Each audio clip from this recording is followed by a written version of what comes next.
দেশের দ্বিতীয় বৃহত্তম স্থলবন্দর লালমনিরহাটের বুড়িমারি দিয়ে পাথর আমদানিতে নেমেছে চরম ধস। এলসি জটিলতা আর মেগা প্রকল্পের কাজ ধীর গতিতে চলায় 2 বছরে আমদানি কমেছে অর্ধেকেরও বেশি। এতে কর্মহীন হয়ে পড়েছে বন্দরের প্রায় 8,000 শ্রমিক।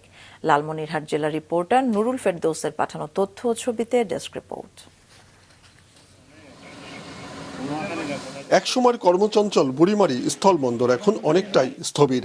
আগে এ বন্দরে প্রতিদিন 600 থেকে 700 ট্রাক পাথর আমদানি হতো, এখন তা নেমে এসেছে মাত্র 250-এ। পাথর শূন্য বন্দরের ইয়ার্ডগুলো কর্মহীন ও স্থবির। পরিসংখ্যান বলছে 2024 সালে পাথর আমদানির জন্য 1000 এলসি খোলা হলেও 2025-এ তা নেমে আসে মাত্র 280টিতে। ডলার সংকট, ব্যাংকগুলোর এলসি খুলতে অনীহা এবং আন্তর্জাতিক বাজারে পাথরের দাম বৃদ্ধি এ সংকটের মূল কারণ বলছেন আমদানিকারকরা। আজকে হলো 280টা ট্রাক ঢুকছে, একসময় 600-650 ট্রাক ঢুকতো 2 বছর আগে, এখন হচ্ছে 280টা। তাহলে কি অবস্থা এখানকার হচ্ছে দোকানদার যারা আছে তারা বসে আছে, তাদের বেচা বিক্রি নাই, অনেক দোকানদার গুটে চলে গেছে, লেবার যারা আছে তারা বসে আছে।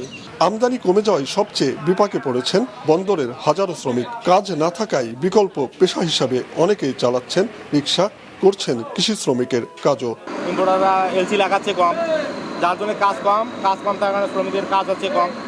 এখানে আমরা গ্রুপ আছি 142টা গ্রুপ, এই 142টা গ্রুপে আমরা প্রতিদিন দেখা যাচ্ছে একটা করে গাড়ি পাই না। 500, 700, 300 এইভাবে আমরা কাজ করছি। এখন তো আমাদের 150-200 টাকাও হয়। এদিকে রাজস্ব আদায়েও দেখা দিয়েছে বড় ধরনের ঘাটতি।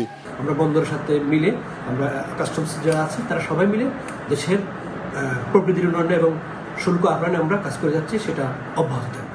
দ্রুত মেগা প্রকল্পগুলো সচল এবং ক্ষুদ্র ব্যবসায়ীদের এলসি খোলার সুবিধা সহ এ বন্দর দিয়ে পাথর আমদানির অন্যান্য বাধা দূর করার দাবি সংশ্লিষ্টদের।